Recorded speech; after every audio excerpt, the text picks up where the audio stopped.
اور ادھر فرمایا شاہد اللہ، علماء ربانی کون ہوتی ہے؟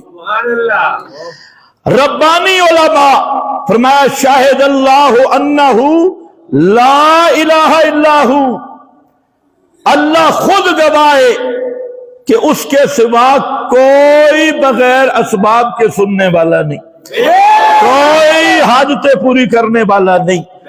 شاہد اللہ، اللہ نے خود شہادت دی۔ اللہ تیری شہادت کیا ہے؟ کیسے شہادت دی؟ فرمایا ایک تو پوری کتاب فطرت کو کھول کے رکھ دیا، یہ آسمان، یہ زمین، یہ سورج، یہ چاند، یہ ستارے، یہ بحر و بر، اس کی مخلوق اور ایک ایک مخلوق، خود انسان اور پوری کائنات۔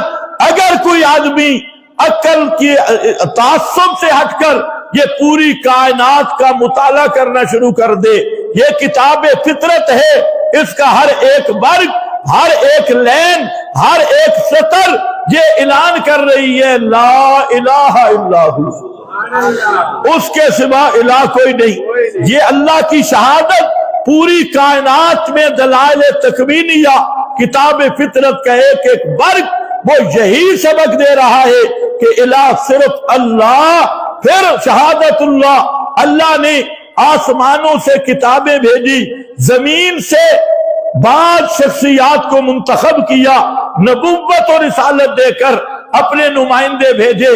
شاہد اللہ، اللہ کی یہ بھی شہادت ہے، ہر کتاب میں اللہ نے یہی گواہی دی کہ شاہد اللہ انہ لا الہ الا ہو، ھذا ذکر من معی و ذکر من قبلی۔ فرمایا میرا پیغمبر آپ اعلان کر دیں یہ میرا نصاب بھی، پہلے انبیاء کا نصاب بھی، سب کی دعوت یہی ہے لا الہ الا اللہ۔ فرمایا والملائکہ، یہ کائنات بنی سٹیج توحید ہے، توحید کا سٹیج، اور پہلی شہادت اللہ نے دی۔ پھر فرمایا میرے فرشتے بھی اس کے گواہ ہیں، والملائکہ، اور آگے فرمایا وَأُولُو الْعِلْمِ، وَأُولُو الْعِلْمِ، اور جو علماء ربانیین ہیں، جو میرے نمائندے ہیں، میری کتابوں کے وارث ہیں اور میرے نمائندے، وہ بھی یہی مسئلہ بیان کرتے ہیں اولو العلم لا الہ الا ہو، وہ بھی اسی مسئلے کے شاہد اور گواہ ہیں۔ فرمایا قائمن بالقسط، یہ قائمن ہوبا ضمیر سے بھی حال بن سکتا ہے اور لفظ جلالہ سے بھی۔ فرمایا اللہ نے یہ جو شہادت دی لا الہ الا ہو، یہ شہادت بھی یہ اصل عدل و انصاف والی ہے اور یہی عادل ہے۔ اللہ نے انصاف کو قائم کر دیا اور انصاف یہی تھا کہ اس کائنات کا حاجت روا، مشکل کشا، پکارے سننے والا اور دکھ درد کی دوا کرنے والا وہ صرف ایک اللہ ہے، اور یہی وہ عادل ہے جو اس کائنات پہ قائم کیا گیا۔